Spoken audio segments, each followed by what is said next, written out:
एक बार की बात है, एक बड़े से हरे भरे जंगल में बहुत सारे हाथी रहते थे।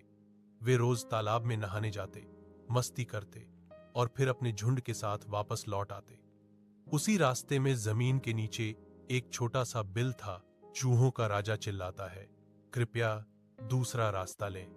उसकी छोटी सी आवाज दिग्गजों के सामने मुश्किल से सुनाई देती है, जहां सैकड़ों चूहे रहते थे। हर दिन जब हाथियों का झुंड वहां से गुजरता, कई चूहे उनके पैरों तले दबकर मर जाते। एक दिन चूहों का राजा बहुत दुखी हुआ। वह हाथियों के पास गया और बोला, ओ हाथी महाराज, कृपया हम पर दया कीजिए। आपके भारी कदमों से हमारे कई साथी मर जाते हैं।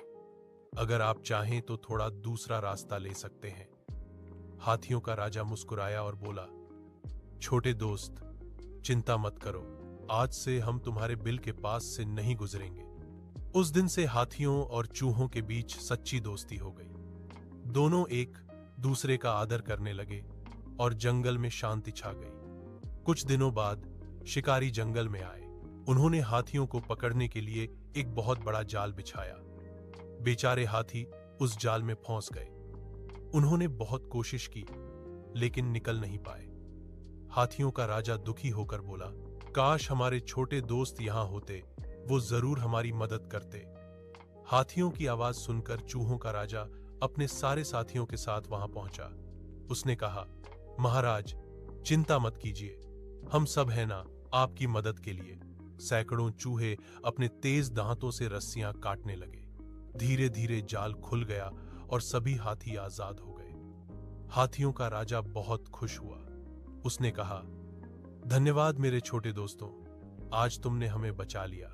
चूहों का राजा बोला, हमने तो बस दोस्ती निभाई है महाराज। याद रखिए, कोई भी छोटा नहीं होता। उस दिन के बाद से हाथी और चूहे और भी अच्छे दोस्त बन गए। उन्होंने कभी एक दूसरे को छोटा या बड़ा नहीं समझा। सीख, सच्चा दोस्त वही होता है जो मुसीबत में साथ दे। और याद रखो, कोई भी छोटा नहीं होता। हर किसी की अपनी अहमियत होती है। आज आपने हमें बचाया, हाथी राजा घोषणा करते हैं, जैसा कि चूहा राजा जवाब देता है, कोई भी बहुत छोटा नहीं है।